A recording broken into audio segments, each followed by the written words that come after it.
Oh, isn't she pretty and cute? It's just a shame she's so dumb.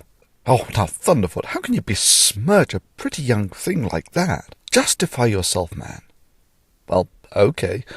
First, what is she wearing on her head? Yeah, this girl thinks that wearing a sheet over her head will show an ancient magical desert spectre that she respects him. But shouldn't we respect her faith and religion? Well, no. Simply no. And I'll tell you why. You see, all cults and religions put up these barriers to make it harder to leave. They have repetitive rituals that socially make it hard to leave the religion. And I have to give it to it, Islam is king when it comes to these barriers. For instance, wear a sheet on your head and it will show an ancient magical desert genie that you respect him. And if you don't, you are instantly recognisable as a social pariah. I mean, come on, why would an all-powerful God really care about what you wear on your head? Or shaving is evil and growing a beard will please the ancient desert magical pixie. And of course, not conforming will make you instantly recognisable as a social pariah. But come on, why would a powerful God actually care what happens to what comes out of the hair follicles on your face? Or get down on your knees 5 times a day. After all, praying 5 times as often might not be any more effective than a prayer convention in Texas praying for rain. But damn, 5 times a day makes it virtually impossible for your typical herding human to escape the claws of the religion. And then, of course, leave Islam and we will kill you. What is the penalty for leaving the Muslim faith? To be honest, I cannot back that point up. Dr. Mukadam, what is the penalty for apostasy? And, before... We keep coming down this apostasy. Well, give us a quick answer on what is the penalty for apostasy, and then we'll come and do it. You very well know, if it's an Islamic country, then the Sharia is very clear.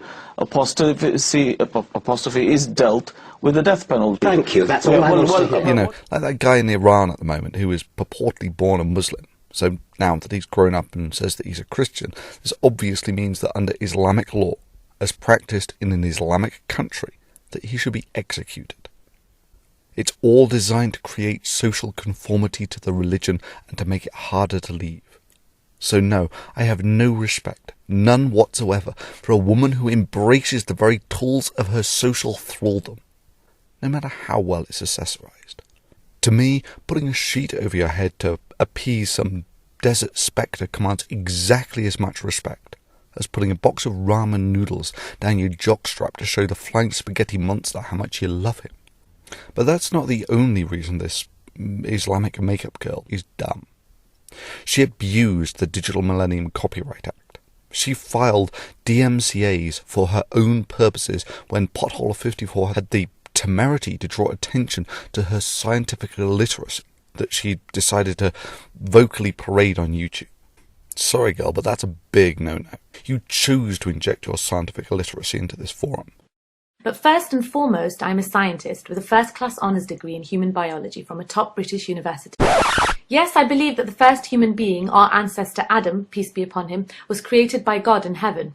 And now you have no grounds whatsoever to complain when you get called on it. Now, a more compassionate and understanding guy than Potholer54 you will not find. But I'm not Potholer.